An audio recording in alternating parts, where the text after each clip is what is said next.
Hello and welcome, the flower that opens in silence, far beyond the mountains, where the wind speaks only to the bamboo. Time slows down. Here, on a slope, where the mist sinks to the earth each morning and rises back into the sky each evening, lived an old Zen master. He had no name and no past. Those who arrived simply called him the Master. Those who left never said his name, but they carried a seed of silence in their soul. The temple did not exist on any map. Journeys were not made with maps, but with the heart, and only those without questions found the way. In this place, mornings did not begin with a bell. The master opened his eyes when the first light of the sun touched the bamboo leaves. Silently, he stepped into the courtyard, barefoot, walking on cold stones, and looked up at the sky. The sky was a different color each day, but he always greeted it the same way. Today, it is you again, he thought. Only your face has changed. One morning, the sky was grey. As he walked across the stones, he watched the dew collect on the tips of bamboo leaves. Each drop held a universe, and each one, before falling, reflected light, just once. He entered the tea room. He filled the water bowl. He dipped his wooden ladle into it. Every movement was like a dance that made time dissolve. No clatter, no sound, only presence. The water boiled. The master drank tea. With each sip, he grew closer not to himself, but to silence. At morning, a sound of footsteps came from far away, soft, uncertain, the sound of bare feet on snow-dusted stones. A student was approaching. He stood up and, moving to a separate small table, picked up a pair of pell-mells. The master did not turn his head. He simply took another sip from his tea. The student, his hair wet and hands trembling, entered the courtyard. His face was young, but his eyes were old with longing. He bowed before the master. "Teach me," he said. "I cannot silence my mind." The master gave no answer. He pointed to the teacup in his hand. "You cannot pour more tea into a cup that is already full," he said. "Until you empty what's inside, you cannot learn." The student lowered his eyes. He did not fully understand, but he accepted the silence. He sat down, and he waited. Days passed. The master taught nothing. He brewed tea. He swept stones. He walked in stillness, and sometimes he would awaken in the night and look at the stars. One day, the student asked, "Why do you not speak? Why do you not teach anything?" And the master sat down on a stone. He was silent for a long while. Then he drew a circle on the ground with his finger. "This is my teaching," he said. "A circle has no beginning, no end." The student looked, but did not understand. "Teach me in words," he pleaded. "I need words." The master shook his head. "The words are for those who stare at the finger pointing to the moon instead of the moon itself." Nights came. The moon descended between the bamboos. The master spoke to the moon. By speaking, he only meant making eye contact.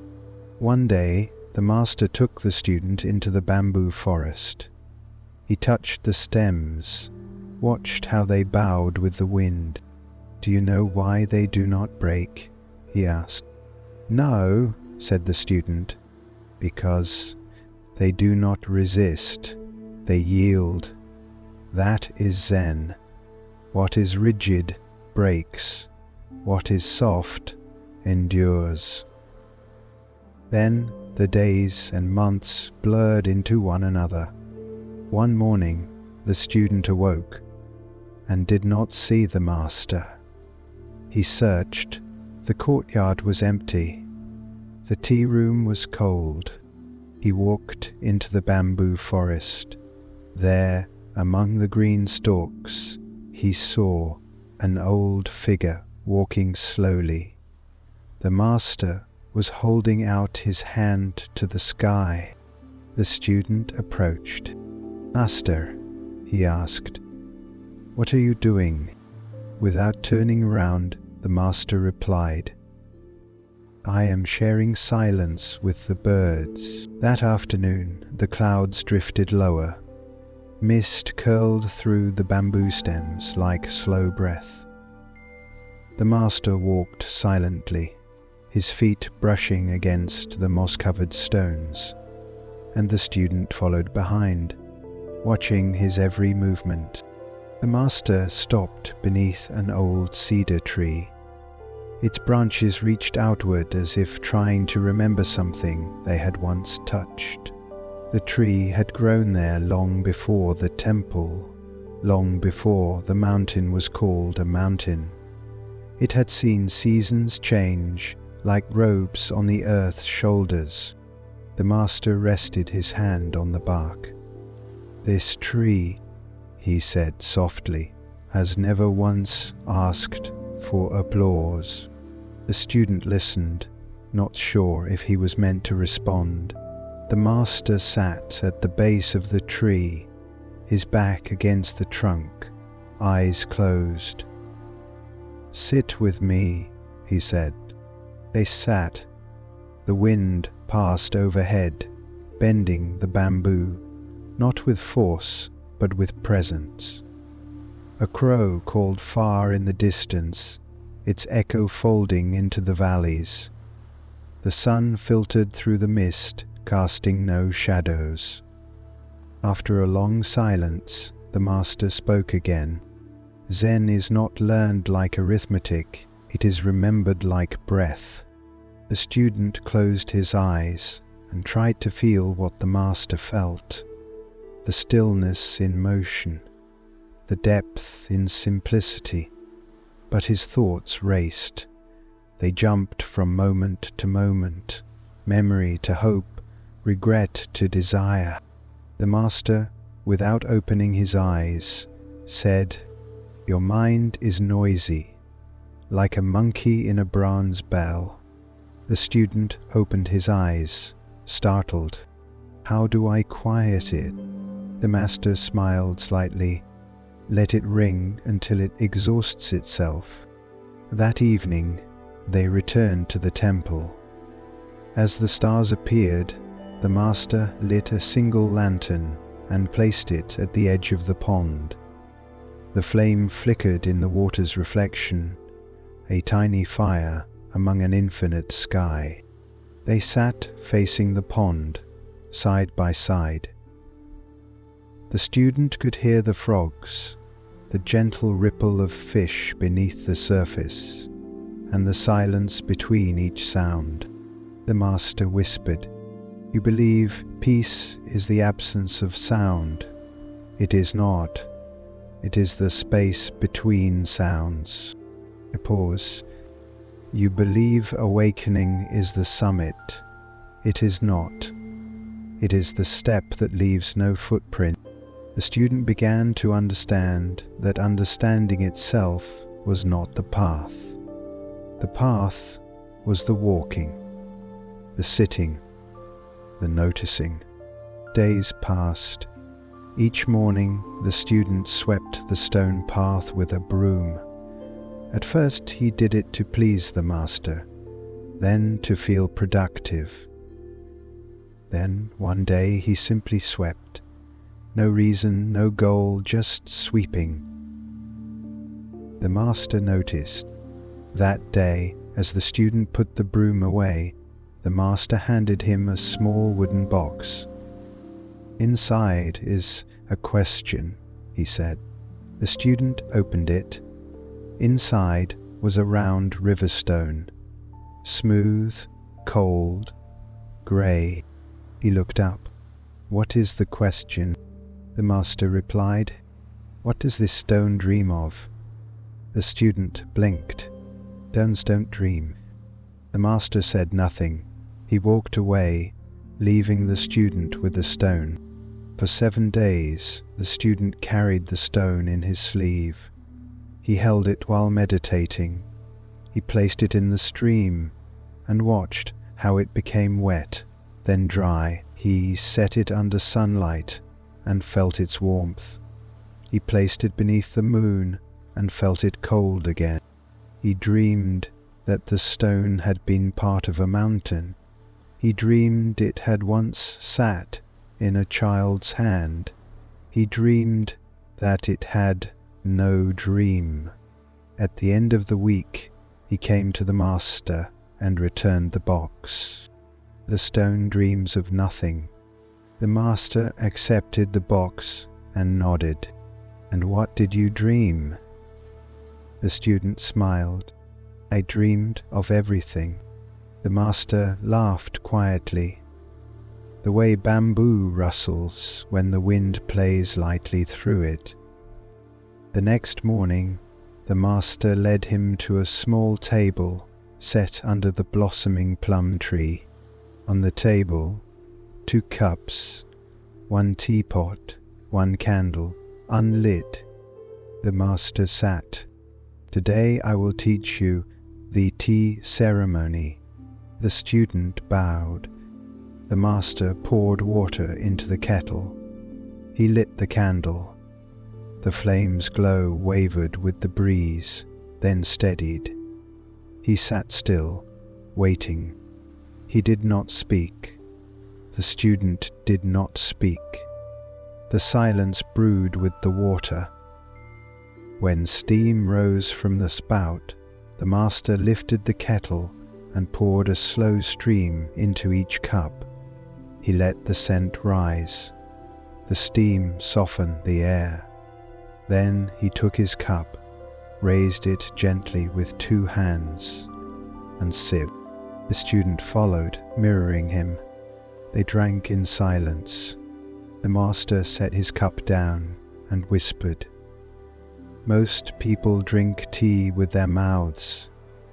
You must learn to drink with your presence." He poured a second round. "This cup holds more than liquid. It holds the moment. It holds the sky reflected in the water." They sipped again. The student blinked slowly. "The tea tastes like stillness." The master nodded. "Think. That is the only true flavor." Later that day, as the wind grew stronger, the student watched the trees bow. He listened to the rustling leaves. He sat on the veranda and breathed.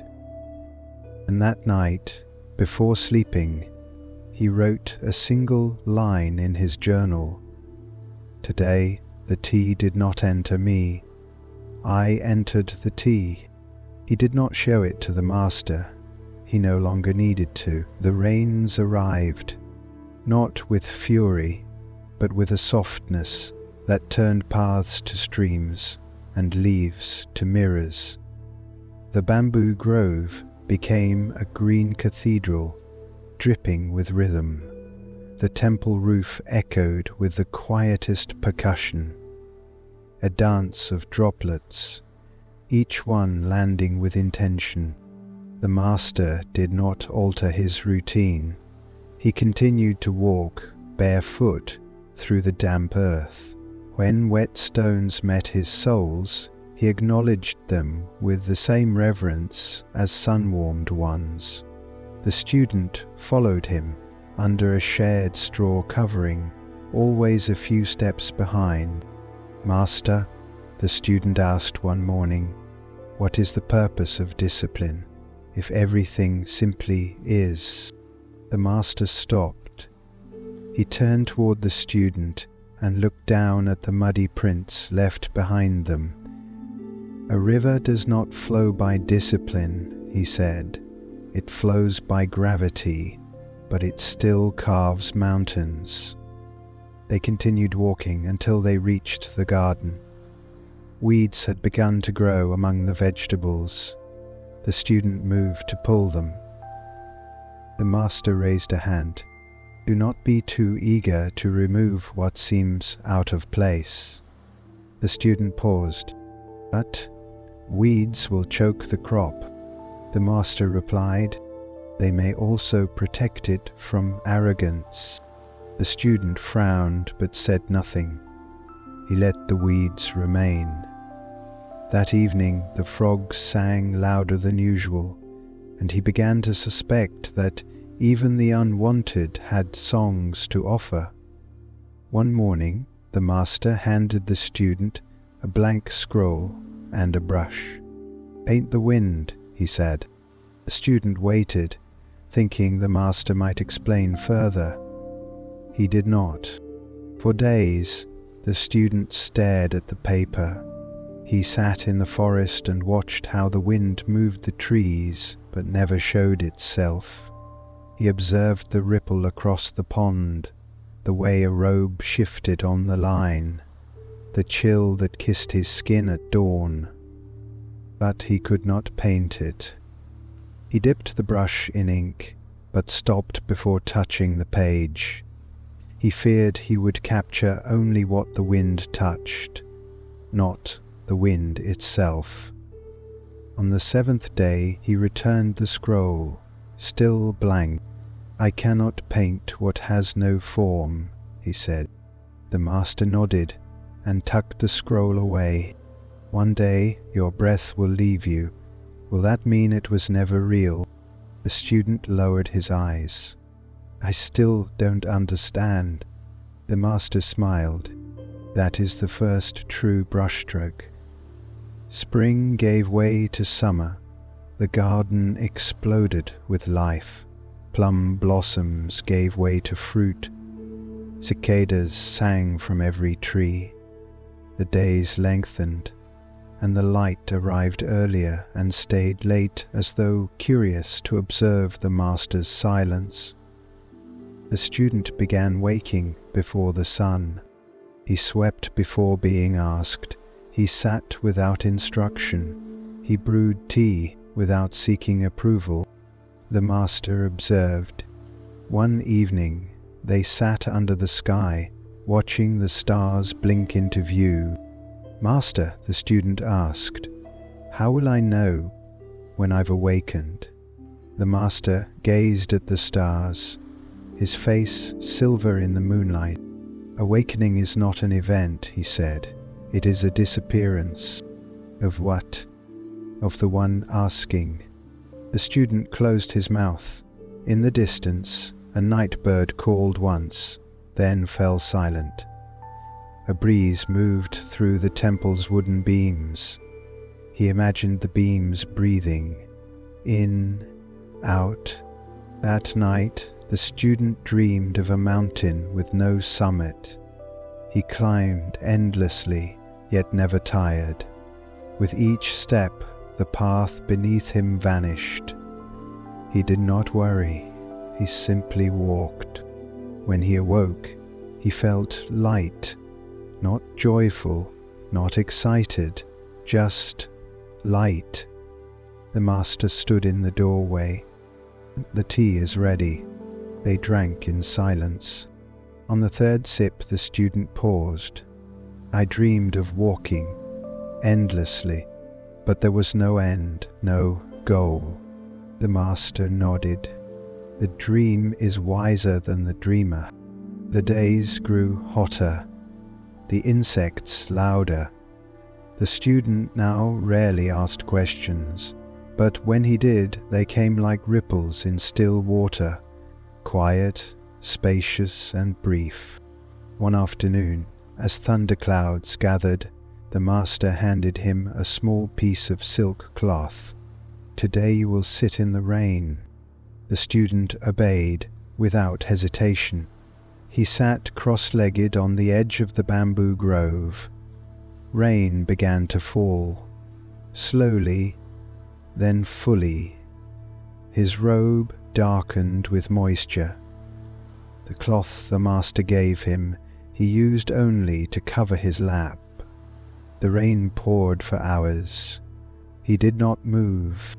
When he returned, soaked and silent, the master looked at him and asked, "Did the rain fall on your mind?" The student answered, "Only at first." The master nodded. That evening, no tea was brewed. They simply sat on the stones and listened to the water dripping from the eaves. The student had been at the temple for one full cycle of seasons. The bamboo had thickened, the wind had changed directions, the tea leaves had been harvested, dried and stored, and the master's hair had grown longer, whiter, softer, as if the wind had begun to speak through it. One morning, the student found a note tucked under his bowl. "Today you will walk alone. No name, no instruction, no destination." He packed nothing.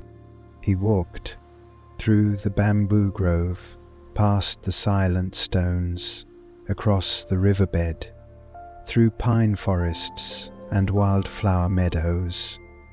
He walked until the sky changed color, until he no longer knew whether he was walking or being walked.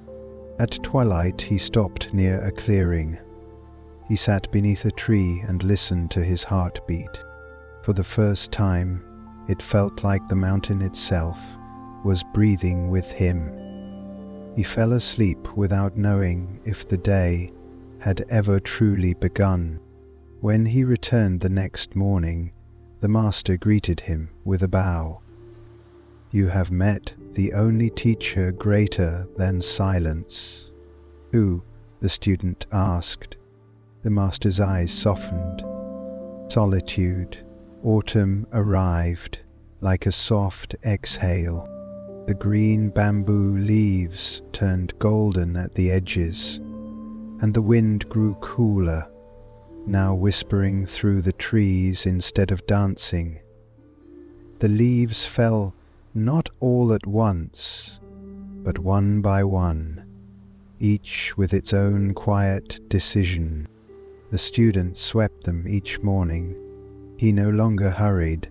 Each fallen leaf was a moment of reflection, not a task.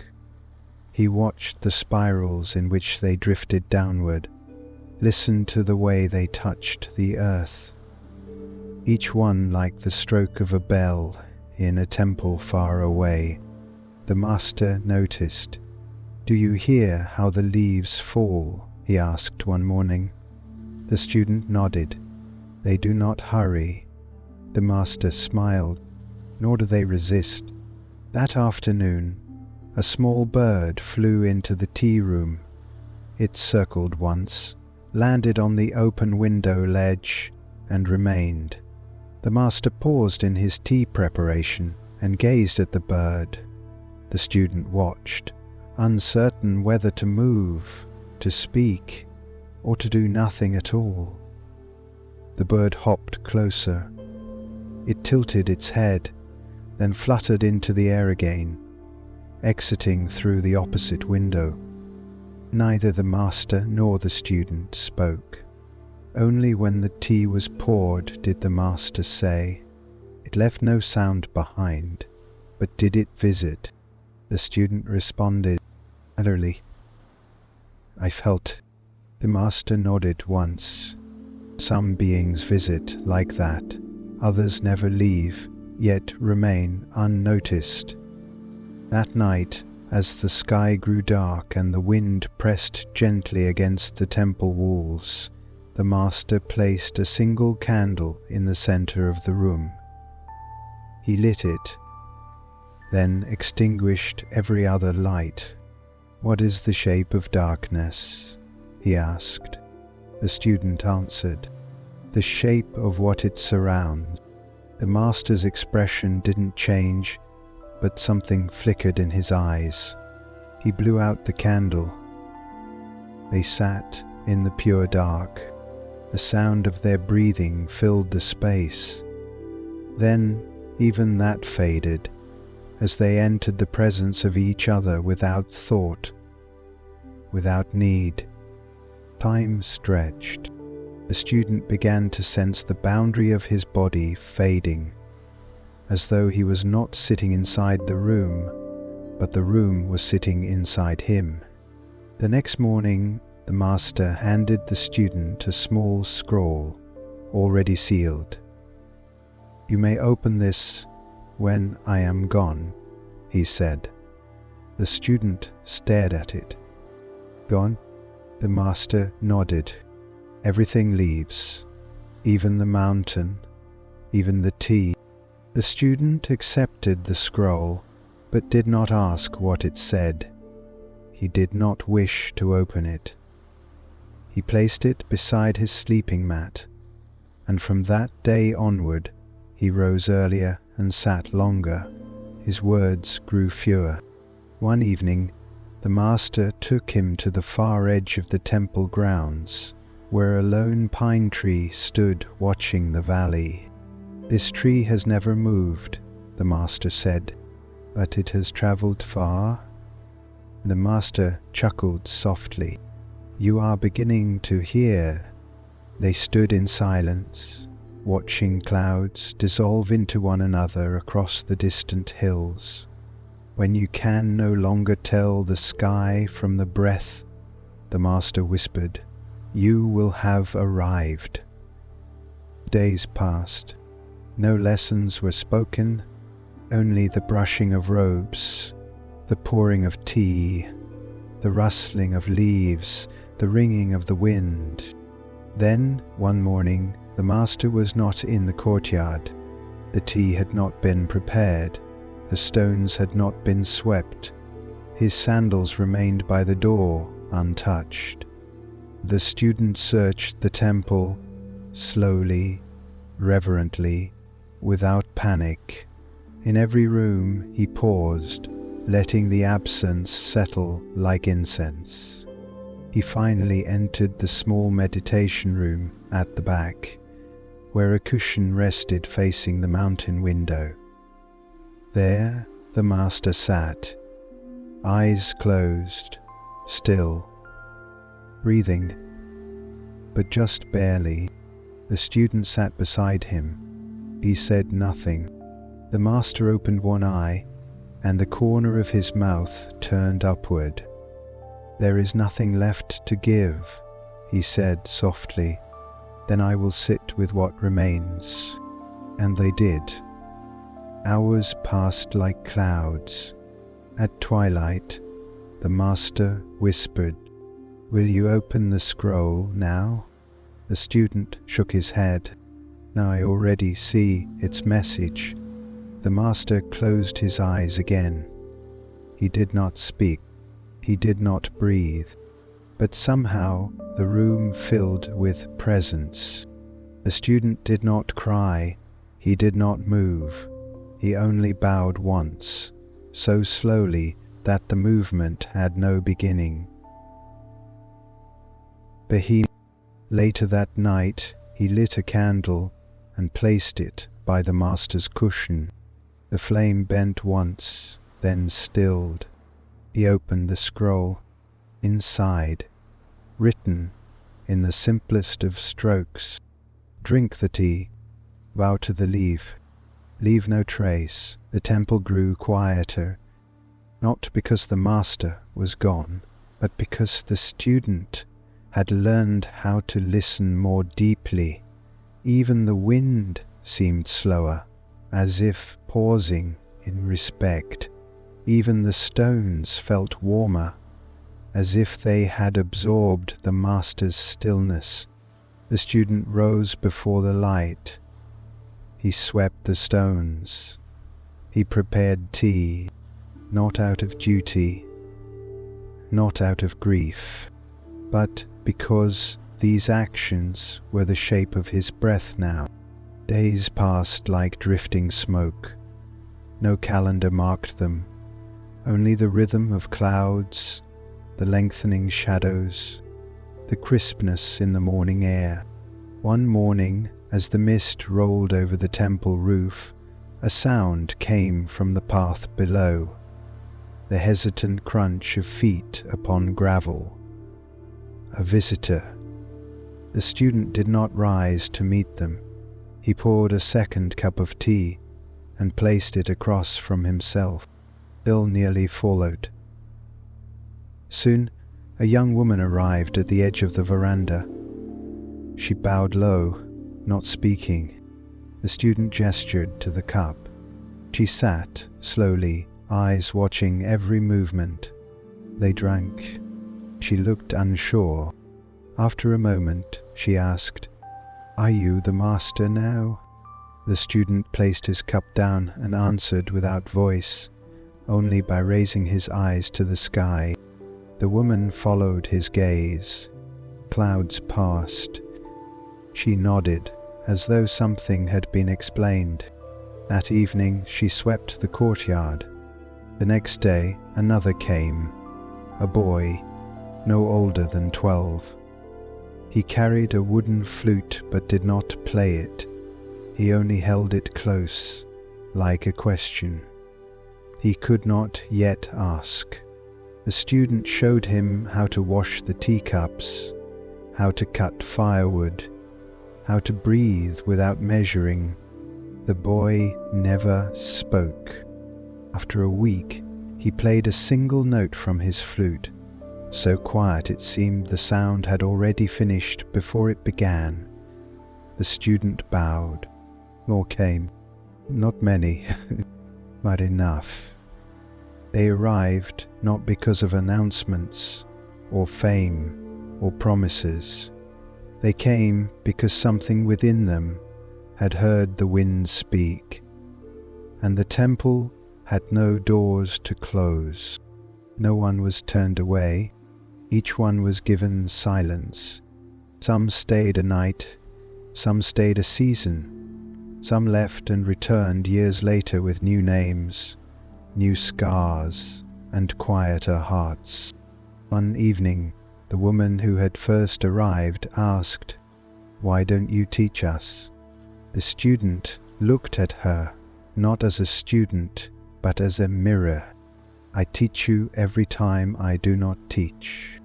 But we have questions." He smiled. "Bring them to the bamboo. It has better answers than I do." And so they did. They sat for hours in the forest, not meditating, not striving, just noticing the way the breeze moved through the canopy, the way light scattered on wet leaves, the way silence was never truly silent. One night, as the stars pressed themselves into the sky, the boy with the flute whispered, "Will you live here forever?" The student, now the teacher, shook his head. "I do not live here. I disappear here." The boy tilted his head. "Like the master." The teacher nodded. "Like the moon in a still pond. It was never in the water, yet we all saw it." In the years that followed, the temple changed little. New hands swept the stones. New feet stirred the dust, but the breath of the place, the stillness behind every motion, remained. One spring morning, a traveller from far away arrived. He was dressed in silk, adorned with beads, and carried scrolls filled with scriptures. He bowed with elaborate precision and sat before the teacher. "I have studied every school of Zen," he said. "I have debated monks and copied sutras by hand. I have fasted. I have walked on snow barefoot. I have chanted until my voice broke. The teacher poured him tea. The man sipped, frowning.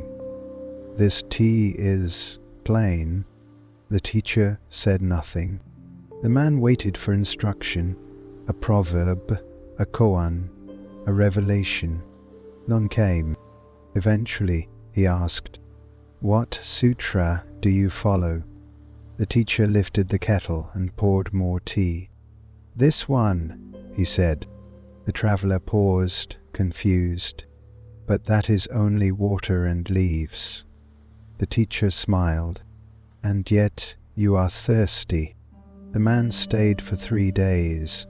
On the 4th, he left his scrolls behind. One evening, the teacher walked alone into the bamboo forest. He paused beneath the same old cedar where the master had once sat. The bark had deepened. Moss had crept higher. The roots reached farther underground. He sat. The wind moved slowly through the trees, no longer speaking, simply being.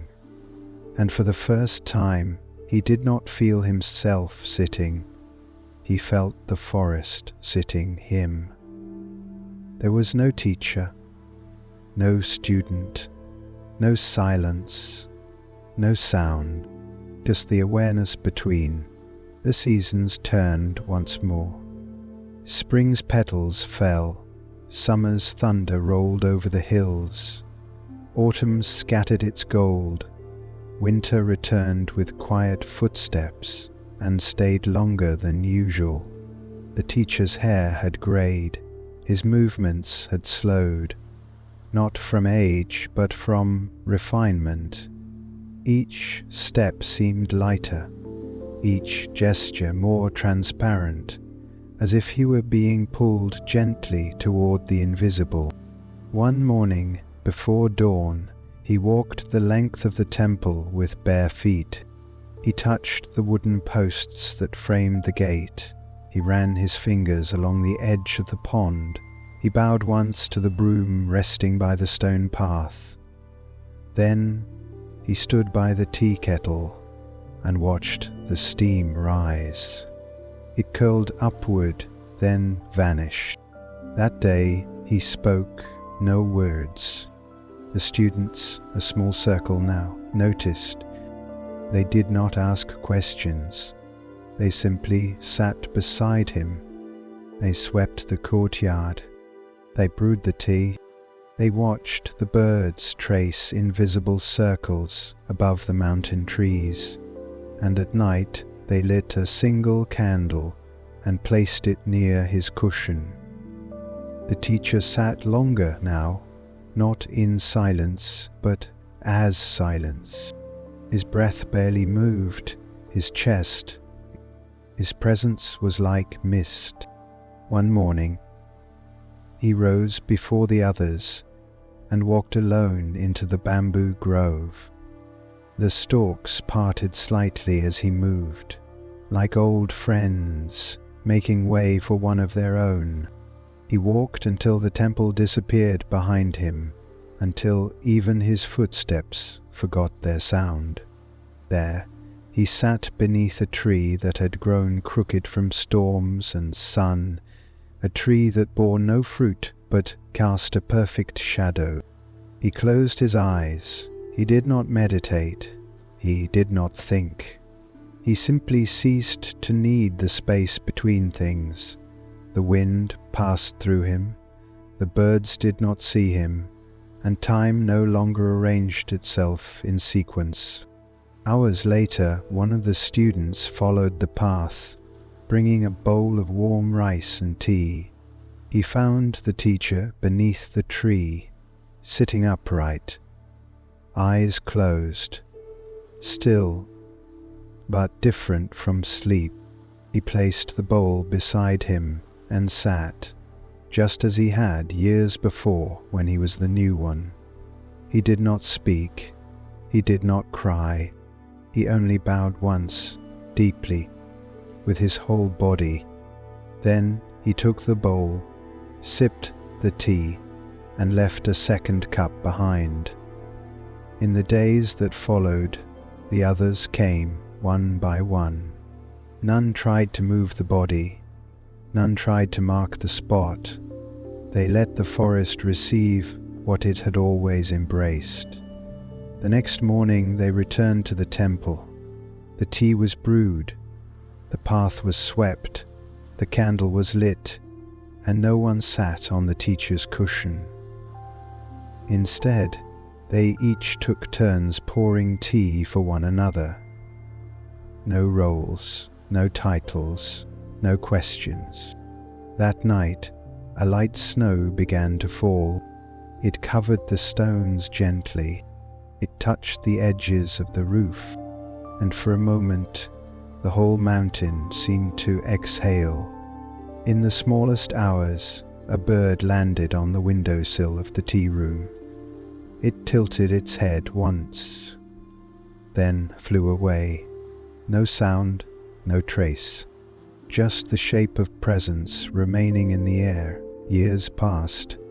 The temple remained, not as a monument, not as a relic, but as a breathing space between moments. The stones were still swept each morning, the tea was still brewed, the garden still flourished in silence.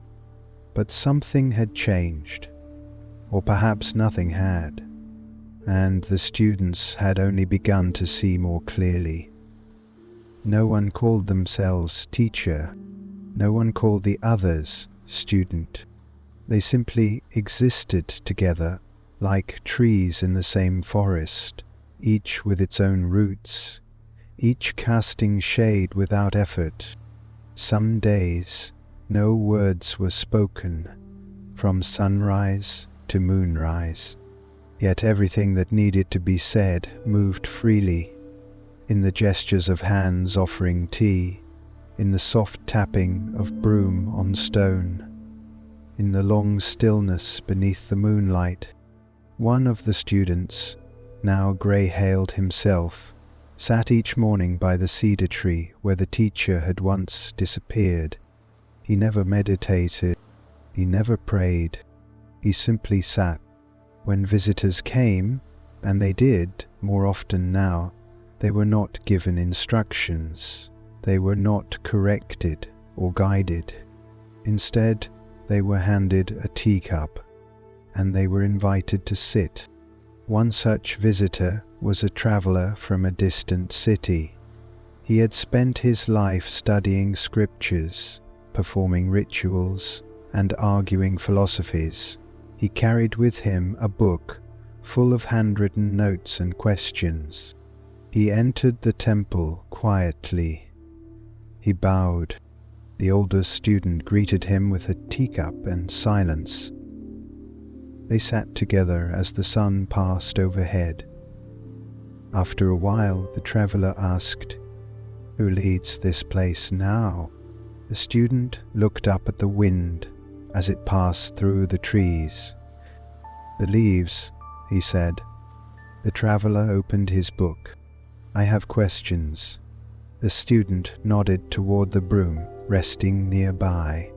"Sweep first." And so he did. Hour after hour, he swept the courtyard, then the steps, then the path to the bamboo forest, then the moss that didn't need sweeping. At sunset he returned, sweating and quiet. He no longer opened his book. Instead, he drank the tea offered to him, and for the first time in many years, he did not need to speak. That evening, the candle in the tea room flickered once, then stilled. Far in the distance, a fox passed silently through the trees. No one saw it, but everyone felt it. One night, rain came, a soft rain, the kind that lifts the scent of pine into the air. The students did not go inside. They let the rain soak their robes, their hair, their skin. One of them whispered, "This is the Master's return." Another replied, "He never left." The fire crackled. A pot of tea steamed gently on the coals. No one moved to pour. They simply watched the steam rise and disappear into the night air, over and over again. As the years went on, fewer travelers came, not because the temple was forgotten, but because the silence no longer called loudly. It had become subtle, like an old friend who walks beside you, asking nothing. And those who did arrive no longer sought teachers, they only sought to be still. One day, the last of the original students rose before dawn and walked into the bamboo grove. He carried nothing, not even a robe, only a small bundle of tea leaves in his palm. He walked until the light broke through the trees in thin silver lines. He sat beneath the crooked tree, not to meditate, not to disappear, but to become transparent. And there he listened to the breath of the forest, to the memory of wind, to the stillness between leaf and soil. Hours passed. At midday, a bird landed beside him, just as it had once landed near the master, long ago. It pecked at the leaves, tilted its head, and flew off without sound. The student smiled, closed his eyes, and let the last distinction between student and bamboo dissolve. That night, back at the temple, the others brewed tea. They waited. No one came, so they poured an extra cup and placed it on the empty mat. They bowed once, so slowly that time itself seemed to pause and watch. The temple faded, not in ruin, not in abandonment, but in form. The bamboo grew taller, leaning closer to the roof beams. Moss softened every stone. The carved wood of the tea room darkened with weather and time, like an old robe losing its colour. No hands repainted, no voices gave instructions, yet nothing was lost. The bell still hung in the western corner, untouched but still ringing each morning in the minds of those who sat. Even the trees seemed to bow slightly more than before, as though learning reverence from those who had once bowed beneath them. There were no names, no records, no gatekeeper, only tea, only sky, only wind speaking in its circling way. One spring, a traveller, young, silent, wide-eyed, arrived barefoot, with no belongings except a dried lotus pod in his palm. He did not ask to enter. He only sat beside the pond, day after day, gazing into the water as leaves drifted across its surface. No one asked why he had come. No one asked how long he would stay. They simply shared their fire with him, shared their bowls, shared their stillness. One evening, after a sudden rain, he stood and walked to the tea room. He bowed. Then he placed the dried lotus pod gently on the floor. He whispered, almost too softly to hear. It bloomed in silence. And he left. No one followed him. The lotus pod remained. Years later, it opened not from rain, nor warmth, nor force, but from stillness. Inside, empty chambers, perfectly formed, each a small temple, each a small echo of what had once held life. The temple continued without continuing. Its rhythm became that of the forest, soft decay, soft rebirth. 1 year, no one came. No footsteps disturbed the path.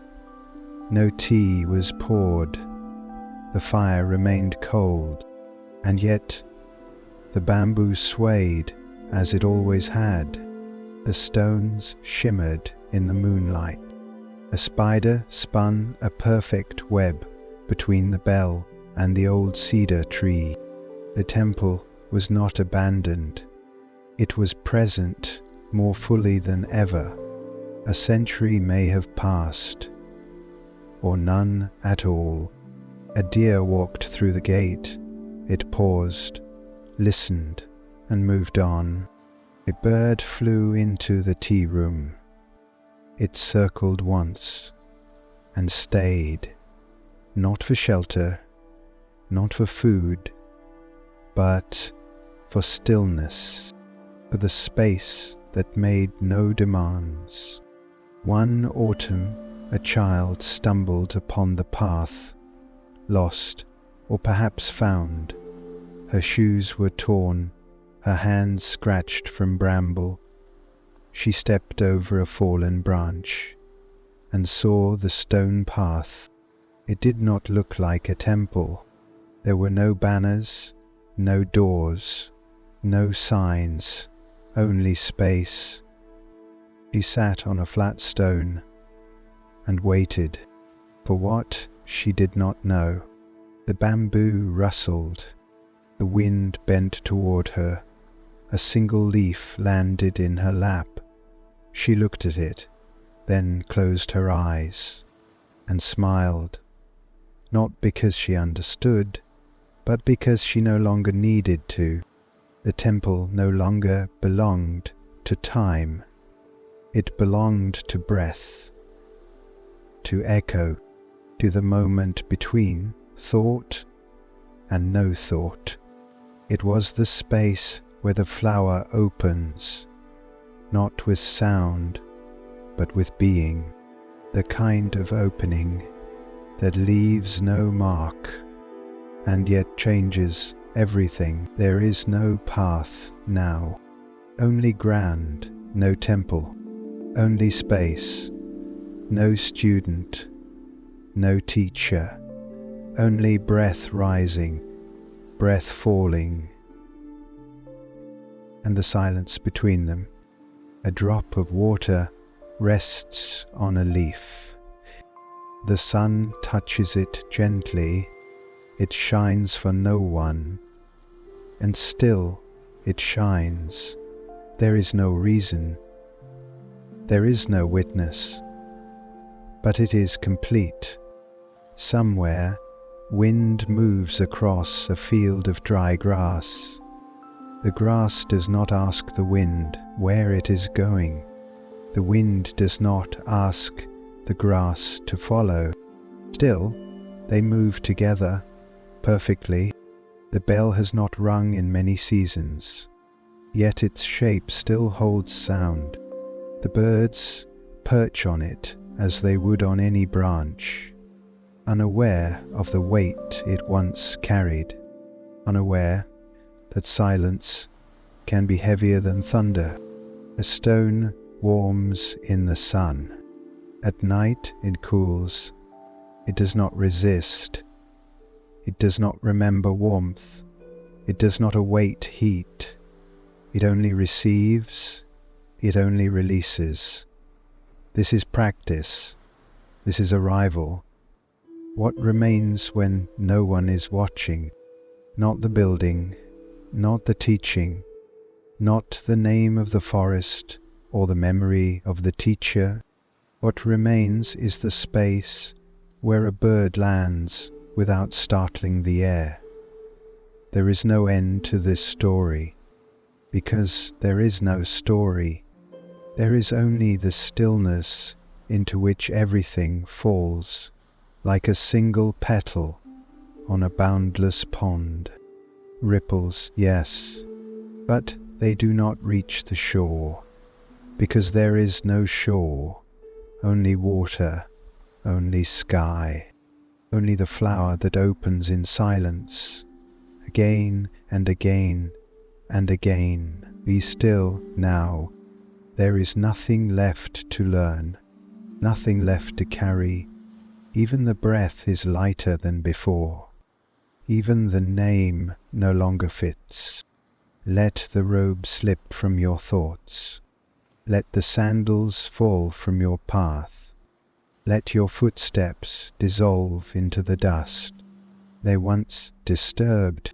In this moment, there is no mountain, no temple, no wind, only the space where sound would have been, had there been something to say. The tea is poured, but no one drinks. The steam rises and becomes cloud. The cloud moves and becomes rain. The rain falls and becomes river. The river flows and becomes breath, your breath. No birds need to sing. No candles need to burn. No teachings need to echo. The bamboo bends. The water reflects. The stone receives the sun without desire, without memory.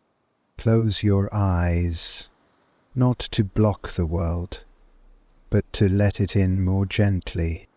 In this final silence, there is no inside, no outside, just the soft rhythm of something that never began and can never end. A flower opens. It does not bloom toward the sun. It does not bloom for beauty. It does not bloom for meaning. It simply opens. And in that opening, the universe bows. You may rise now, or you may remain seated. Nothing depends on either. The temple is within you. The path is behind you. The breath is already moving. There is no final bell. There is no closing verse. Only this moment, this stillness, this soft and endless silence, where everything has already arrived. The mountain breathed, though no one heard. Its breath passed through moss, through stone, through branches, bowed not by age, but by listening. The temple stood, neither abandoned nor occupied. It simply remained, as clouds remained in the sky, not fixed, but present. No incense was lit, no bells rang. Yet something stirred. Far beyond the southern hills, where the river curled like calligraphy in the valley, two wanderers moved slowly through the mist. They were not pilgrims, nor were they seekers. One was a woman with hair like smoke, the other a boy with a crooked spine and eyes wide with everything he could not say. They did not speak as they walked. Their breath was too shallow for words, their feet too tired for purpose. They followed no map, only the rhythm of steps, the shape of wind, the pause between bird song. When they came upon the edge of the forest, they stopped. The woman placed her hand on the bark of a cedar. It was warm. The boy knelt and listened to the earth. Then, without speaking, they continued, deeper into the green hush, where bamboo rose like silent flutes, and the light sifted through in long golden shafts. Hours passed, maybe days. Time peeled away like old bark. Then they found it. Not the temple, not even a path, only a space where the air felt aware. The stones beneath their feet were smoother. The silence was heavier but not oppressive. It welcomed them as rain welcomes the thirsty. The woman stopped at the edge of a worn clearing. where an old bench still cradled the shape of forgotten meditation. She bowed, not to anything, but from within. The boy did not move. His breath had slowed. His crooked back straightened slightly, as though gravity itself had softened. They sat. The wind passed through. A bird called once, then fell silent again. That night they remained in the open.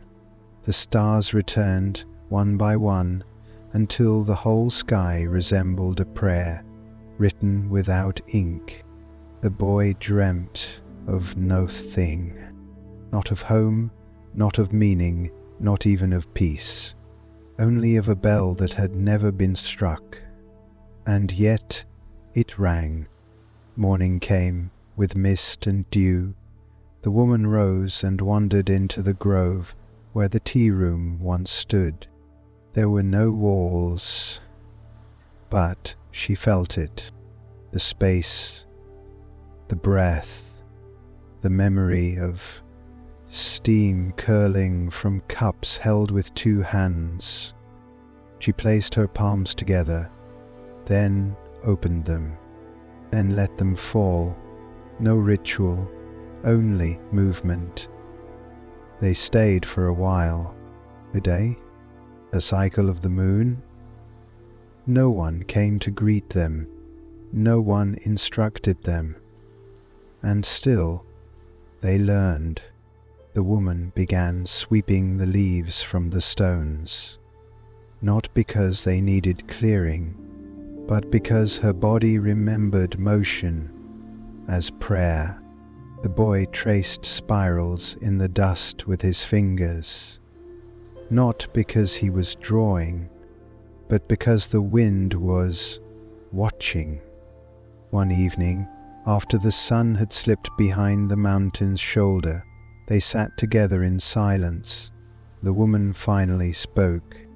"There is no voice here." The boy nodded slowly, then placed his hand on his chest. He whispered, "But something?" Answer.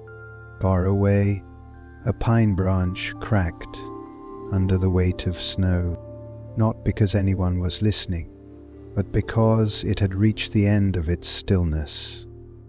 That night they built no fire. They wrapped themselves in silence, and for the first time in either of their lives, they felt warm, without heat. No footsteps remained, only impressions, not in the soil but in the air, in the way the light curved around the trees, in how the wind leaned just slightly toward the stone path, as if listening for a breath that was no longer being taken. The woman and the boy remained, but even they, now, were less than names. She no longer counted days. He no longer remembered the shape of his own voice. They woke when the mist lifted. They moved when the air moved. They ate when hunger no longer distracted. And they spoke, rarely, when a word felt as natural as the rustle of a branch or the creak of bamboo. One morning, the boy walked alone to the far edge of the old temple grounds. He stood before a flat stone near the cedar tree, a stone slightly darker than the rest, worn smooth from sitting, rain and time. He did not sit, he only looked at it. The wind circled once around his shoulders and moved on. The stone said nothing, but the boy heard everything. Everything. The forest watched him, not with eyes, not with thought, only with presence. He began to walk, slowly, not toward anything, only with the forest, step by step, breath by breath. Each leaf, each pebble, each fallen pine needle, none blocked his way. None asked him to come. None asked him to leave. And so he remained, walking, until walking dissolved, and there was only motion, and no mover. Back at the clearing, the woman stirred from meditation, not because she chose to, not because time had passed, but because a bird had landed on her shoulder and sung a single note. She smiled, not at the bird, long to herself, but at the note, which was not beautiful, not sharp, not remembered, only true. She rose and walked barefoot across the wet stones. She reached the old tea stone where the kettle had once rested. There was no fire, no water, but she bowed, poured nothing into nothing, and handed it to no one. Still the gesture filled the space like incense. That evening the boy returned, or perhaps he never left. They sat together beneath a sky that had forgotten color, not because it was dark, but because it had stopped needing to be blue. He placed a small stone in her hand.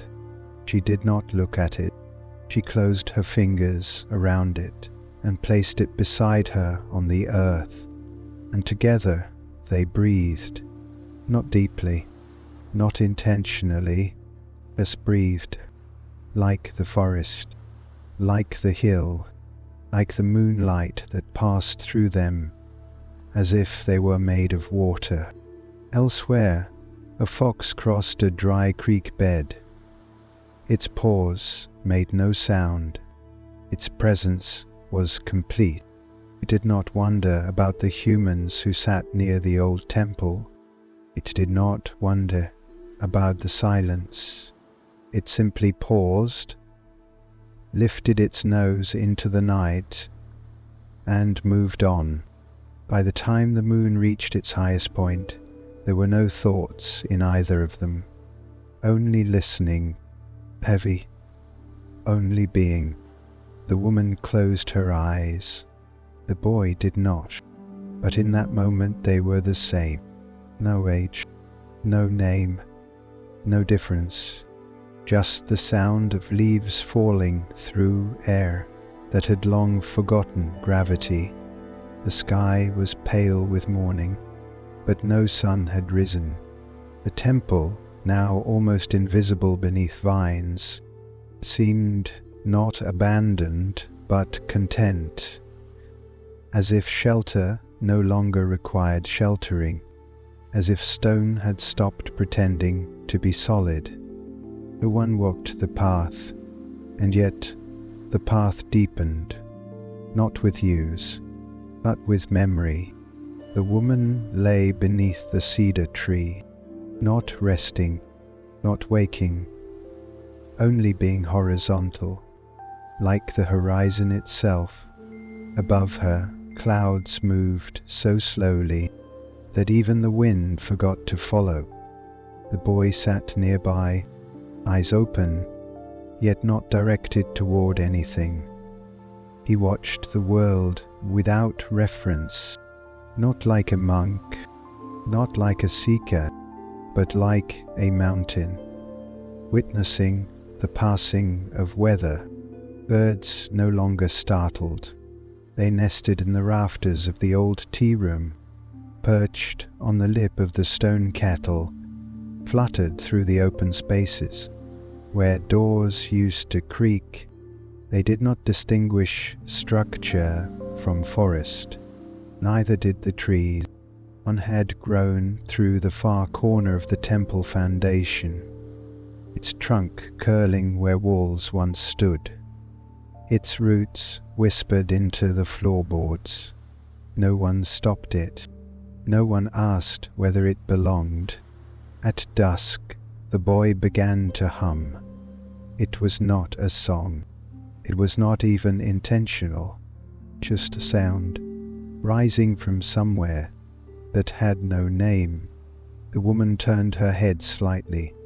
The sound passed through her, like wind through reeds, and then it was gone.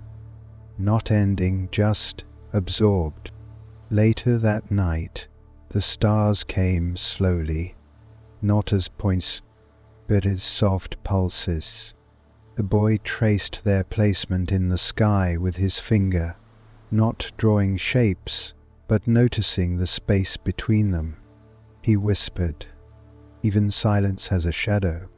The woman answered with a breath, barely audible, beneath the sound of moth wings.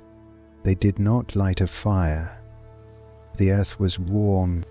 The darkness was not empty. It held them like water holds the sky, with no container, no grasp, no wish. Somewhere in the valley, an owl called 3 times, not for others, not for echo, but because the air needed reminding that sound and stillness were sisters. At dawn, fog rolled in so thick that even the trees forgot their shape. The woman and boy sat, not touching, not speaking, only present, only as real as mist. And when the fog cleared, they were still there, but lighter, as if the mountain had begun to reclaim even their outlines. There is a place beneath words, beneath thought, beneath the pause before breath.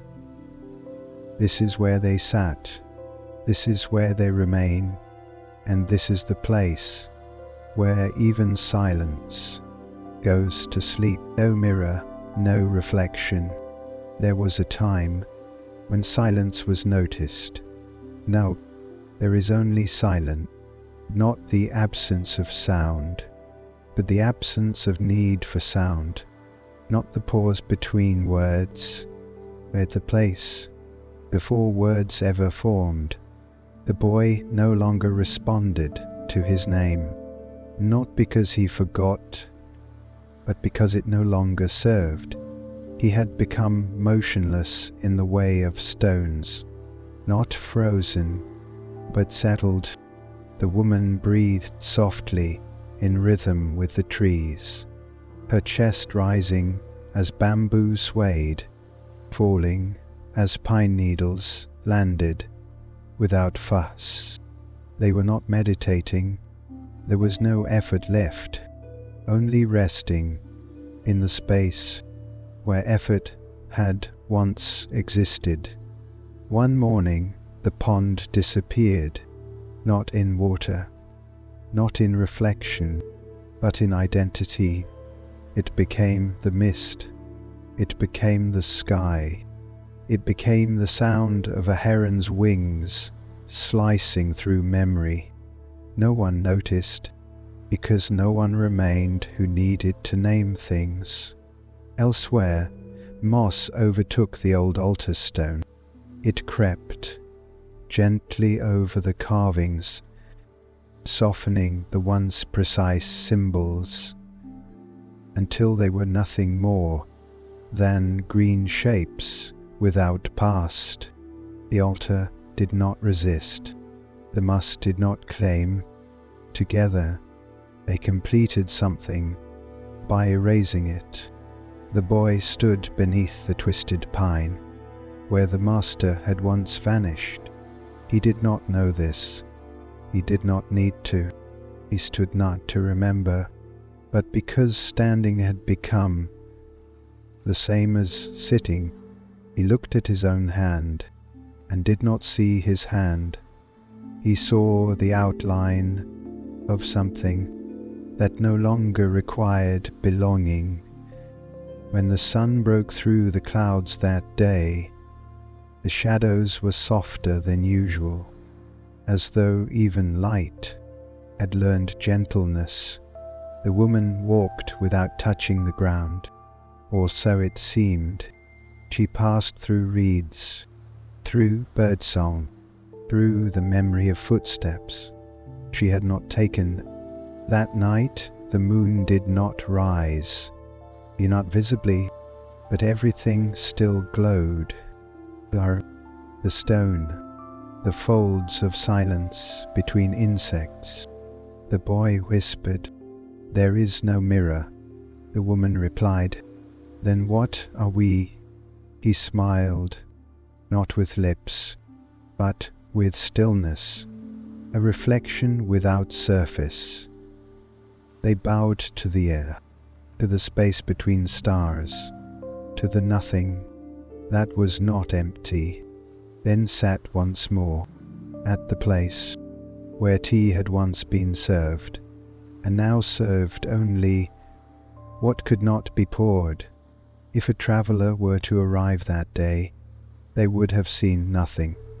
No temple, no figures, no objects to explain, only a clearing where the air felt slightly warmer than expected, where silence seemed to listen back the silent breath of the mountain. In the distant lands, high above the clouds, a mountain rose, seemingly cut off from time itself. On the slope of this mountain, nestled among moss-covered stones, lay a small temple. The temple was woven not only from stone, but from the silence that surrounded it, and the embrace of nature itself. The whisper of the wind, the dance of the leaves, and the hum of bees formed the language of this sacred place. Its inhabitants lived in harmony with nature, listening to the secrets of the universe in every breath they took. At the heart of this temple was a legendary stone. It was called the Stone of Silence. According to legend, this stone could only be found, touched, and protected by those truly seeking, the ones who had abandoned all worlds within themselves. The stone's power was the very silence that opens the door to enlightenment. That day, a young monk passed through the temple gates. His name was Tenzin. In his eyes lingered traces of questions and inner storms about the world. He had come not only to rest his body, but to purify his soul. The temple greeted him quietly. Sunlight caressed his hair, and the stone steps gently accepted his footprints. With every step, Tenzin lightened the weight of his past. The temple's wise elder, Priest Dorje, awaited him. His eyes were deep and serene, as if they had penetrated the consciousness of the mountain itself. "Welcome, Tenza," he said with a quiet smile. "Your coming here is not just to rest your body, but to listen to your soul. The duty to protect the Stone of Silence is not merely a burden, but also a blessing." Tenzin bowed his head. Somewhere inside, a flicker of fear stirred, the feeling of inadequacy. "Am I ready for this, Priest Dorje?" he asked. "To be ready begins with the seeking, and you have already begun your journey," Dorje replied. "The Stone of Silence carries a power unlike anything in the outside world. To protect it, you must first explore your own inner world." Days passed. Tenzin sat in the temple's garden, listening to the rhythm of his breath. With each breath he tried to understand the deep meaning of impermanence and presence. When he stepped into the stone's chamber for the first time, the stone looked at him silently, as if holding a secret. The Stone of Silence was neither bright nor showy. It looked like an ordinary rock, but it was said to hold the mysteries of the entire universe within. As Tenzin sat before the stone, his tangled thoughts began to unwind. Silence was no longer something to fear, but a friend to embrace. Yet whispers from the outside world were not far away. Dark intentions approached the temple. those who wished to use the stone's power for their own gain. Thus began Tenzin's journey, filled with silence and guardianship, the weight of an unseen flame. The temple awoke not with bells, but with breath. No one shouted, no one rushed. The rhythm of life flowed as gently as the mist rolling down from the upper ridges of the mountain. Monks moved through the gardens like drifting leaves, their robes brushing the moss with reverence. Water was drawn from the spring without a splash. Brooms swept the earth with movements so soft, it seemed the air itself was being honored. Tenzin joined the morning chores in silence, imitating the calm grace of the others. But inside him, a storm still swirled. His hands, though obedient, trembled ever so slightly when they touched the stone bowls or the wooden ladle. His breath caught in his chest, sometimes unsure, incomplete. The other monks did not speak of it. They offered neither comfort nor correction. That, too, was a lesson. One morning, Tenzin was assigned to sweep the courtyard outside the stone's chamber, the temple's inner sanctum, where the stone of silence resided, was not kept under lock or guard. It had no ornate door. Only a wooden beam, carved long ago with faded symbols, marked the entrance. He stood before it, broom in hand, uncertain whether he should begin with the sweeping or the bowing. The breeze passed through the open hallway. Tenzin lowered his gaze and bowed deeply. Then he began to sweep. With each motion he tried to empty himself of thought, of ambition, of fear. But it was difficult. The thought of the stone, the legends wrapped around it, clung to his mind like smoke. They said the stone could listen, not with ears, but with presence. They said it could see, not with eyes, but with stillness. And they said that once, long ago, someone had tried to take it, had lifted it from its place and walked down the mountain path, but they had vanished before reaching the first bend. "Where do thoughts go when they dissolve?" he once asked Storİes. The elder monk had only smiled and replied, "Nowhere." That's why they returned. Later that day, during sitting meditation beneath the Bodhi tree that leaned over the western path, Tenzin caught a flicker of movement in the distance. A bird, a breeze, or a shadow, something beyond the branches, something that didn't quite fit the stillness. But when he blinked, it was gone. That night, during tea preparation, he hesitated while pouring. The water spilled slightly from the edge of the cup.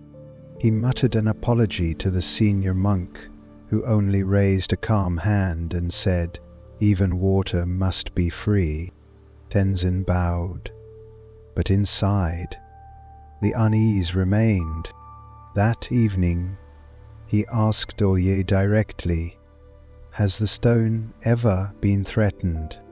Storİes, seated near the candlelit shrine room, looked at him for a long time. "Every moment," he said. Tenzin's brows drew together. "But we are hidden, isolated. Who would?" Storİes placed a single grain of rice on the wooden floor between them. "Even a mountain," he said, "carries the weight of one grain. Not from the outside, Tenzin, but from within." The next morning, Tenzin rose before the Bella's dawn and walked alone to the stone chamber. He sat facing the stone, not close, not far. It was still just a stone, and yet something in him listened, not for voices, for the space between his own breaths, shadows beneath stillness. It was just before the monsoon season, when the wind changed, not in strength, but in scent. The air that drifted through the pine and cedar now carried something faint, metallic, sharp, unfamiliar.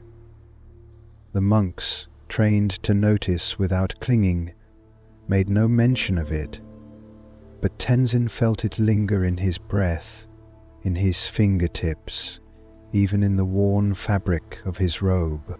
He did not speak of it either. Instead, he sat longer beneath the Bodhi tree. He listened deeper to the hush of the forest, and every morning he bowed more slowly to the stone.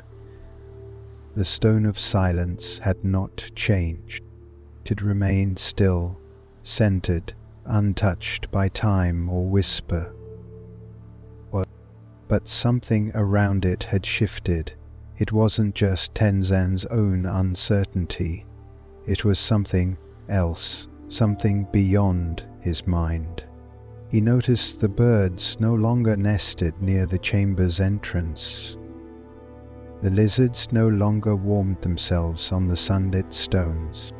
Even the wind, once playful, now passed straight through without pause.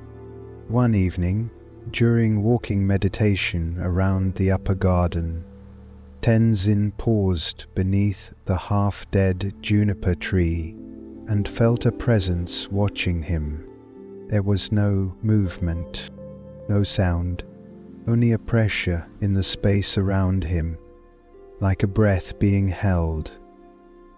He turned slowly, but saw only stone lanterns, the quiet path, and his own shadow stretching behind him. Still, the sensation did not leave.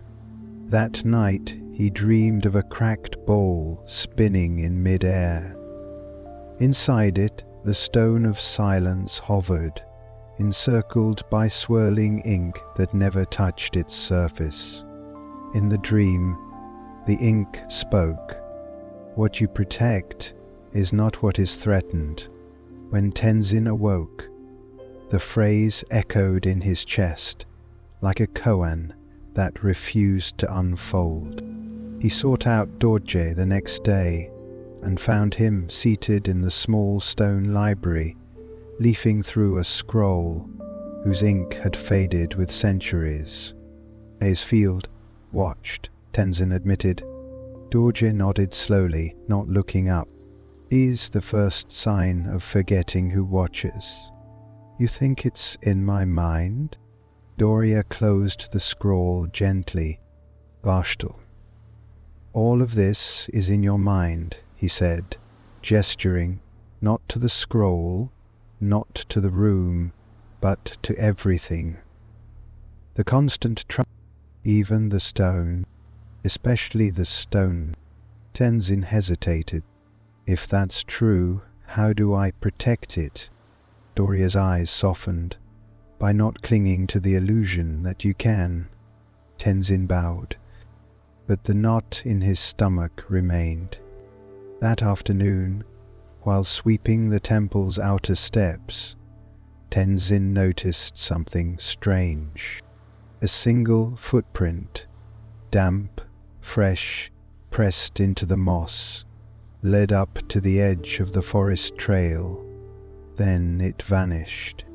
No second print, no disturbance around it, just one lone impression facing the temple. He crouched beside it. The moss had not sprung back. It had been made within the hour. He looked out toward the forest's edge, and though nothing moved, the trees no longer looked familiar. That night, he returned to the stone's chamber, candle in hand. He sat before it and whispered, "Are you watching too?" No answer came, but the candle's flame bent slightly, as if breathing. He stared into it until the wax pooled at its base. His mind emptied, then filled, then emptied again. and somewhere in the rhythm between thoughts, he heard it, a distant, deliberate sound, like a sandal brushing gravel. From just outside the room, he rose and stepped into the corridor. No one, just the moonlight on stone, just the quiet of night.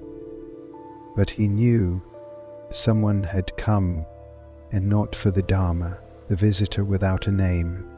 The morning arrived without birdsong.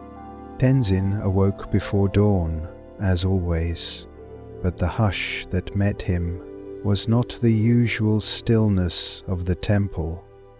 It was heavier, as if silence itself had thickened in the night. He stepped outside into the corridor. The air was unmoving, not dead, watchful. The stone steps, freshly swept the evening before, now bore 2 faint marks, small arcing lines of dirt, as though someone had dragged the edge of a robe or cloak while walking through. He followed the trail as far as it went, which was not far. It stopped at the edge of the inner garden. There, the moss grew thick and undisturbed. No footprints, no broken twigs, nothing to say someone had ever passed through. Yet the sense of presence remained. Later that day, during chores, he found the courtyard strangely empty. The senior monks had vanished into their tasks, silently, invisibly, like clouds absorbed into the sun. He went to Dorje, who was raking the stone garden in gentle spirals. "Master," Tenzin said quietly, "there was someone here last night." Dorje did not stop raking. "There is always someone here," he said. "You, me," thought. "No, I mean someone unfamiliar. A presence I couldn't name." Now Dorje paused. He looked at Tenzin with eyes as still as mountain water. "And what did that presence teach you?" Tenzin blinked. "Nothing. It only left me uneasy." Sir Georgine gave a single, small nod. "Then it taught you something." That evening, during chanting, Tenzin could not focus. The words, usually soothing in their rhythm and repetition, now seemed distant, like echoes in a hall whose walls were slowly falling away. Afterward, he walked alone toward the outer gate of the temple, the one few monks ever approached. There, in the fading light, he saw it, a figure, seated cross-legged beneath the camphor tree, ragged robe, face obscured by a conical hat, hands resting gently on the knees, unmoving, a traveler or something else. Tenzin stepped forward, cautiously. "Peace be with you," he offered, palms pressed together. The figure did not respond. It kept him living, but he was breathing. Barely. Tenzin felt it in the stillness, like a rhythm hidden beneath layers of mist. "Do you seek shelter?" he asked. No answer, but something changed. The air shifted slightly. Tenzin felt a coldness, not on his skin, but somewhere in his chest. The figure raised his head just slightly. Beneath the hat, only shadow. A voice, like wind through dry reeds, spoke. "You protect a stone that cannot be stolen, and yet you are afraid." Tenzin staggered back a step. He wanted to ask, "Who are you? What do you want?" But he knew the answer would be silence, or worse, more riddles. Instead, he whispered, "I fear not for the stone, I fear for the one who forgets." why it must be kept. The figure nodded, almost imperceptibly, then vanished, not in smoke, not in wind, but in unbeing, as though he had never been there. Tenzin stood alone beneath the camphor tree. The wind returned. So did the rustling of leaves and the soft chirp of crickets. The presence was gone, but something inside him had changed. He returned to the temple without words. Dorje waited for him near the lanterns. "You saw him," the master said, not a question, a knowing. Tenzin nodded slowly. "Was he real?" Tenzin asked. Dorje's gaze softened. "Realness," he said, "is a rope we tie around our own ankles." Then he turned and walked silently into the darkness. Echoes in the empty hall. The following days passed without disturbance. The wind returned to its usual song. The birds resumed their flights, and the temple's rhythm moved once more like water flowing over stone. Quiet, patient, full. But within Tenzin, something remained unsettled. It was not fear, not exactly. It was more like a question without shape, one that stirred beneath every breath and beneath every moment of stillness. Who, he wondered, was the stone truly meant for?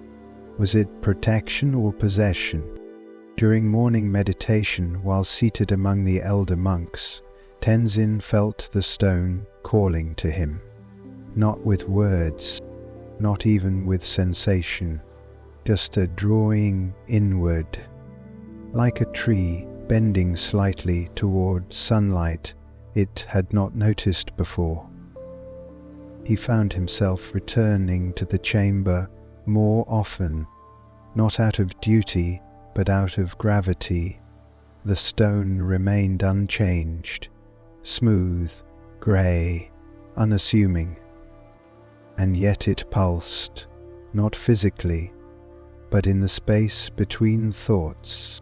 One afternoon, Storİes summoned him to the upper pavilion, where the wind chimes whispered riddles in every gust.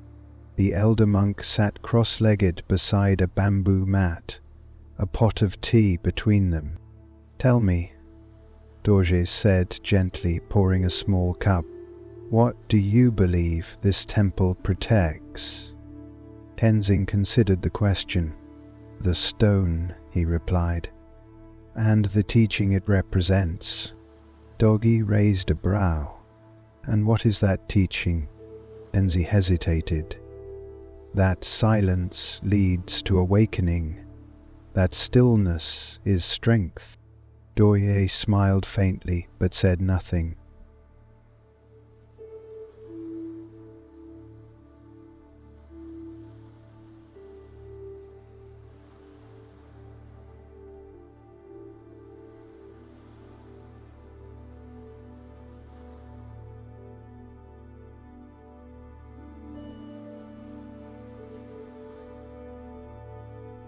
Past, present, and in fact, should. Tenzin sipped his tea. The warmth seemed to question him further, so he spoke again. "Or perhaps," he said, "we protect the illusion of stillness. We guard a truth that must remain unsaid, because speaking it might make it ordinary." Dorje's smile widened just slightly. "The greatest protection," he said, "is not hiding a treasure, but realizing it was never yours to lose." That night, Tenzin dreamed again. A dream appeared in his dream. This time, he stood within the stone chamber, but the stone was gone. In its place was a mirror. He approached it slowly, but the mirror held no reflection, only depth. a darkness not frightening but vast, as if looking into it meant losing not your face but yourself. He reached out, and the mirror whispered, "The thief lives in the name you give yourself." Tenzin woke with his robes damp from sweat. The air in his room felt thick. Breathing took effort, not ease.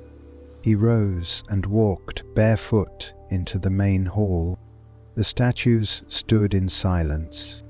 The incense burned low. And yet again, he felt it, that presence. But this time, it wasn't outside him.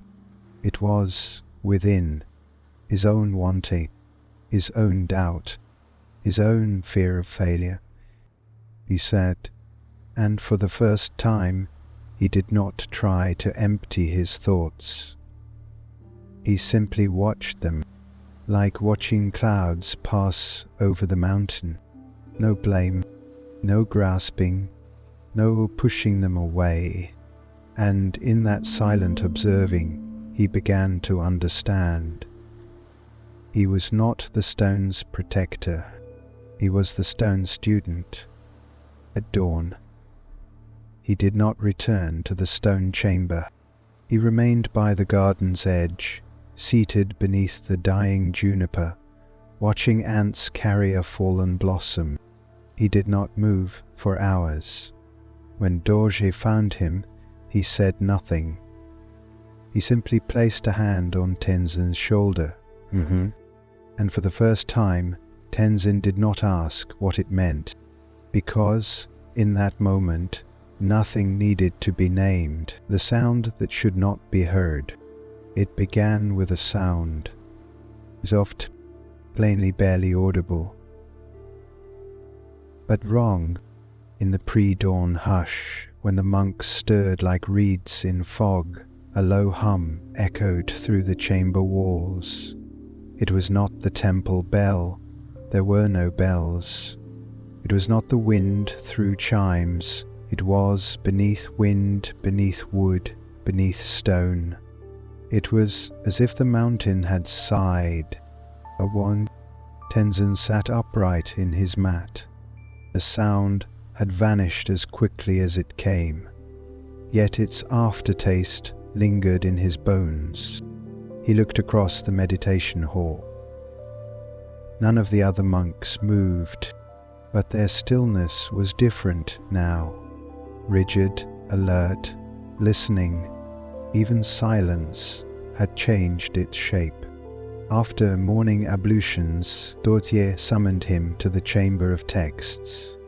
Without greeting, the master monk pointed to a faded scroll already unrolled on the floor. Its surface was cracked, the ink brittle with time. Tenzin knelt to read. When the stone sings, the self forgets its name. When the temple breathes, the watcher dissolves. He looked up. What does it mean? Dorje did not answer directly. He poured water into a bowl, then tipped the bowl until a single drop fell onto the floor. The drop echoed louder than it should have. That night, Tenzin sat before the stone of silence once more, and for the first time he noticed something impossible.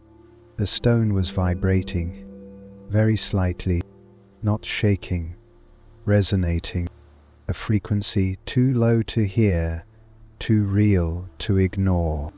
He closed his eyes, trying to breathe through it. But instead of calming, his mind began to unravel. Visions rose without form.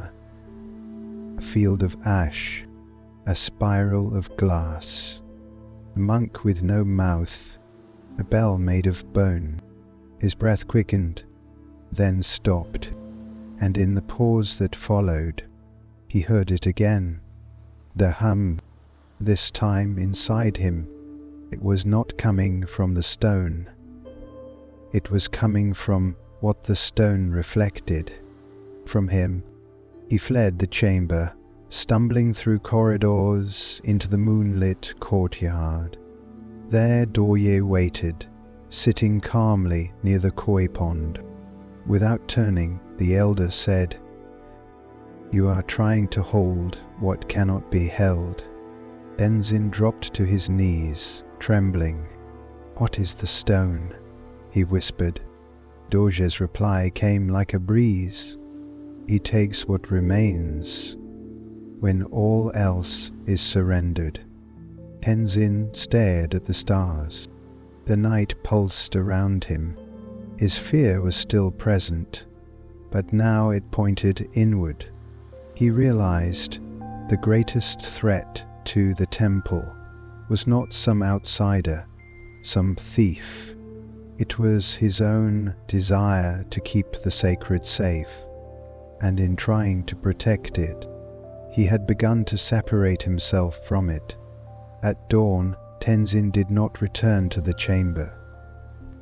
Instead, he walked to the edge of the cliff path. The sun was rising slowly, melting shadows with gentle heat. He bowed to the horizon, not out of ritual, but out of release, the silence that divides. The temple had never needed decisions, only rhythms. Tasks unfolded with the movement of the sun. Chants rose and fell like the breath of the mountain. Even thoughts, when they surfaced, did so like clouds, brief, unjudged, passing. But now there was hesitation in the air, a tension not spoken but felt, and it began with a question no one dared ask aloud. Should the stone remain here, or should it be seen? It began with Brother Pema, one of the eldest monks, silent for decades, whose presence was like a tree, immovable, observing. He paused during the midday meal and looked directly at Dorje. Then, quietly, "Perhaps it is time to let the world remember." The room fell still. Even the wind seemed to draw back, unsure. Storİes said nothing. He simply nodded once, barely perceptible, but a door had opened, and questions began to seep in.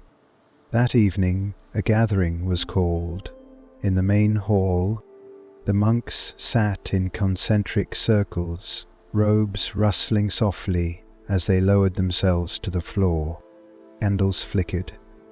The incense did not burn. Tonight was for clarity, not concealment. Dorje rose slowly and stood before them. "We have lived in stillness," he said, "and stillness has guided us well. But stillness is not silence, and silence is not hiding." He turned to the chamber where the stone rested, just behind the wall. "What we protect is not an object. It is a way, but a way cannot live if no one walks it." The silence that followed was not agreement. It was deep contemplation. Brother Rinpo, the sculptor monk, broke in. "If the stone is seen," he said softly, "it may be desired." Tenzin felt a chill move through the room. "And if it is not seen," said Sister Yama, "it may be forgotten." Arguments were not offered. No voices were raised. But the room filled with truths that could not coexist. Tenzin sat with his hands on his knees, his breath steady. He had not spoken, but inside the echoes roared. He thought of the visitor in the conical hat. He thought of the stone's silent hum. He thought of himself, kneeling before a reflection with no face. After the gathering dispersed, he wandered into the garden. Dorje found him there, once more beneath the old juniper tree. "He will ask you to decide," Dorje said quietly. Tenzin turned. "Why me?" Because you are still becoming, Dorje replied. And only those who have not yet arrived are willing to let go of the path. Tenzin lowered his gaze. People who have choosing wrongly. Dorje placed a hand on his shoulder. There is no right choice, only a clear one. That night, Tenzin returned to the chamber alone. He sat before the stone of silence, no longer as a guardian, nor as a student, only as one who listened.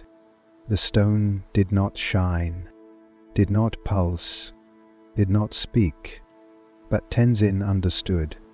Its power was not in its presence, but in what it called forth from those who beheld it.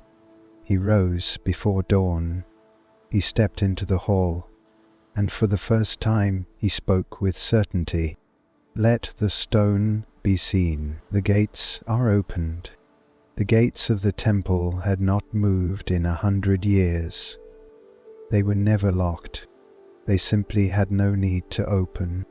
But now, with the sun still hiding behind the eastern ridges, Tenzin placed his palms against the ancient wood and pushed. The hinges groaned softly, like something exhaling after a long sleep. The outside world, vast and unseen, breathed in. By mid-morning, the first visitor arrived. She was barefoot. Her robes were city-span, dyed deep saffron, unlike the temple's earthen tones. A silver pendant hung at her throat, etched with a lotus over an eye. She said her name was Mela. She said nothing else. She walked to the chamber, bowed, and sat. She did not ask to see the stone. She did not try to touch it. She simply wept, softly, unapologetically, for hours. Then she left. The second came 3 days later. A thin man with thick spectacles and an ink-stained notebook. He scribbled constantly. Every leaf, every chant, every word spoken. When he saw the stone, he tilted his head, then muttered, "It looks ordinary." Tenzin smiled. "It is." The man blinked, then began writing faster. By the end of the moon cycle, they arrived daily. Some bowed, some chanted, some stared, demanding a miracle. A few begged to take it, to study it, to protect it, to hide it again. One simply laughed and called it a rock and walked out. Tenzin never stopped them. He watched, he listened, and slowly something in him began to dissolve. One night, seated beneath the stars, Dorje said, "Do you see now?" Tenzin looked up from his meditation. "You what?" "People, the stone has never belonged to us. It only reveals who we already are." Tenzin nodded, then paused. "But is that enough?" Dorje smiled. "It is everything. And yet, not all who came brought reverence." Whispers began to creep in from below the valleys, that the temple held a secret weapon, that the stone could heal all wounds, that it could grant visions, that it could destroy. Some came with questions. Some came with intentions hidden like blades beneath robes. And one morning, a man arrived with soldiers. They wore no armor, only stern faces and well-cut uniforms. Their leader, a man with sharp eyes and folded hands, introduced himself as General Kai of the Eastern Province. He did not bow. He looked past Tenzin into the stone chamber and said, "We are here to secure the artifact." Tenzin stood silently. "It is a national relic," the general continued. "Our scholars believe it predates all known dynasties. It must be preserved in a state vault." Storİes stepped forward, his voice calm. "The stone cannot be owned." The general smiled thinly. "Everything can be owned, monk. With the right paper or the right pressure." Tenzin looked into his eyes and saw not greed, but fear. That night the temple gathered. They spoke of risk, of danger, of losing what they never tried to hold. Then, after long silence, Dorje spoke. "If the stone is taken," he said, "let them take it. The teachings are not in the stone. They are in how we let it go." Tenzin felt his heart ache, but he bowed, and in that bow a seed of something else took root. Not surrender, but knowing. At dawn the soldiers returned. Tenzin stood beside the stone. General Kai approached with gloved hands, but as he reached for the stone, his fingers stopped. The air had changed, not colder, not louder. Microwave and just present. He looked around. All the monks were watching, not with resistance, not with rage, only stillness. So vast, it swallowed him. He pulled back. His voice cracked slightly. "May need to consult the ministry." He left. The soldiers followed.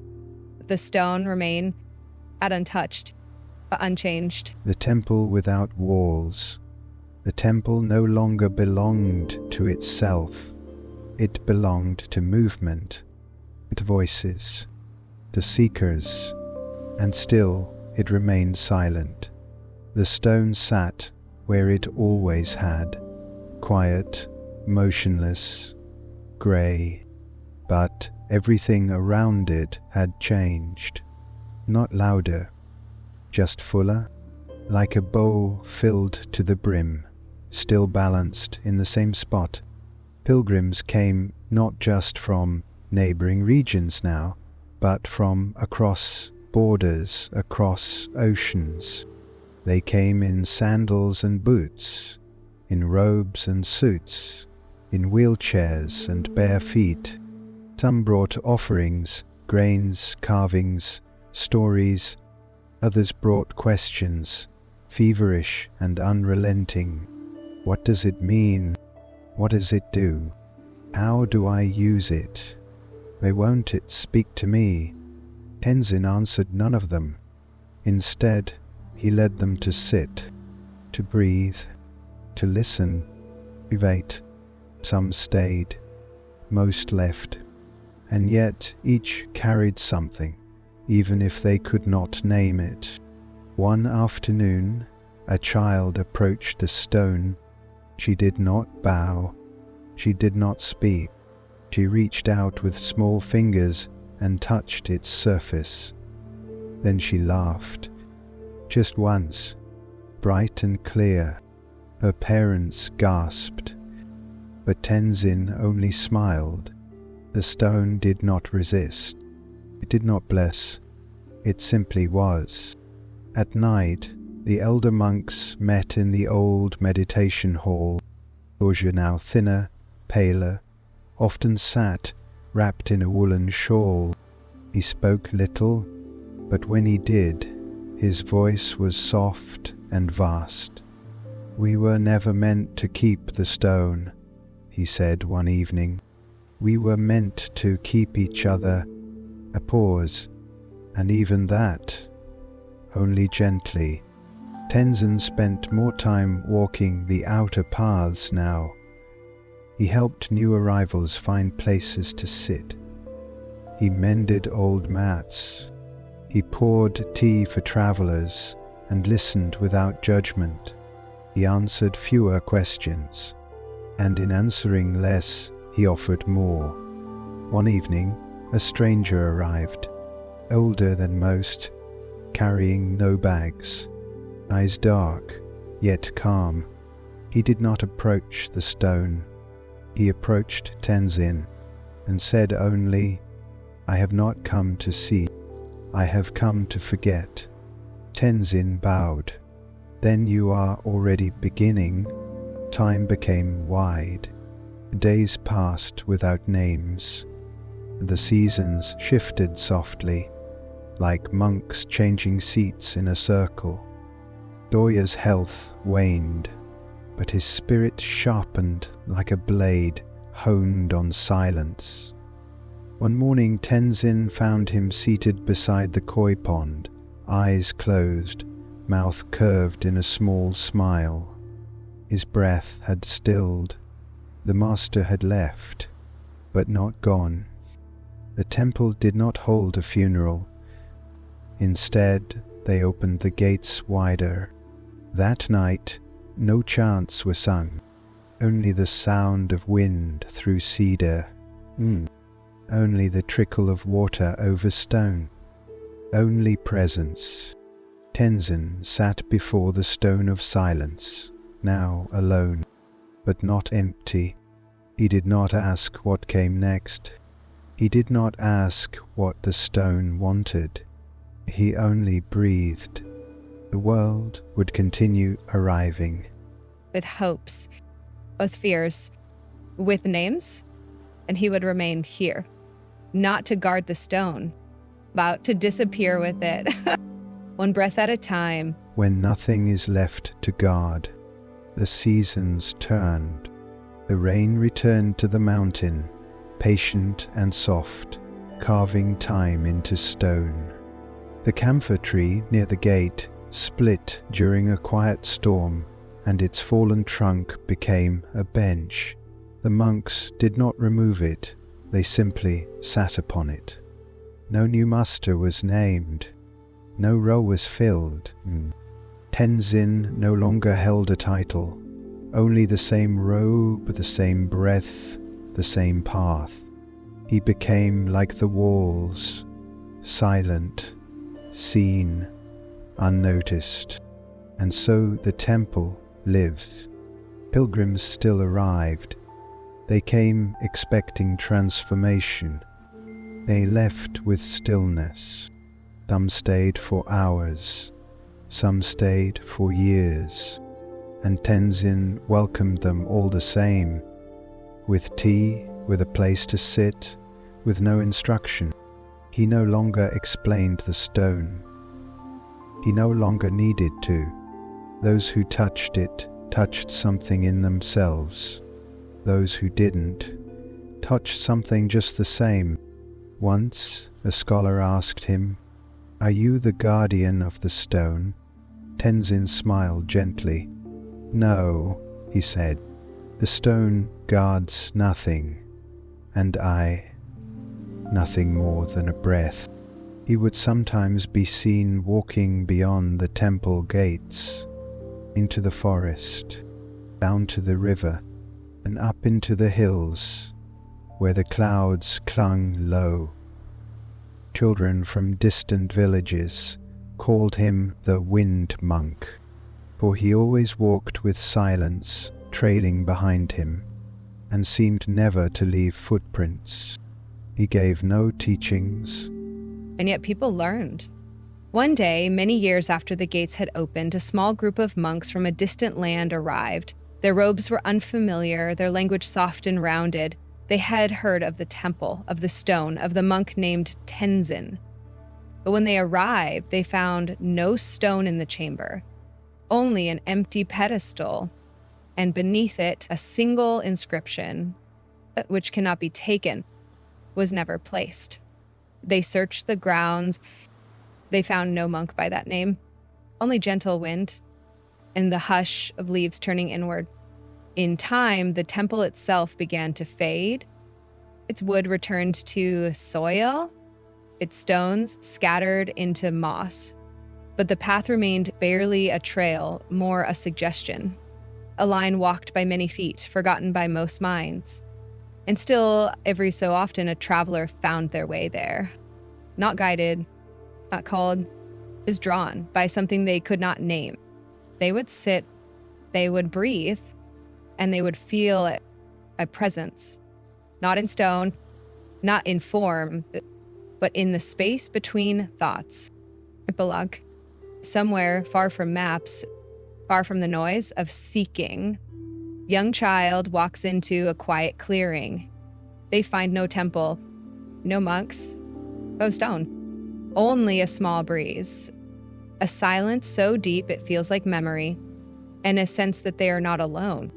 The child closes their eyes, listens, smiles, and does not ask what this place is, because something inside them already knows.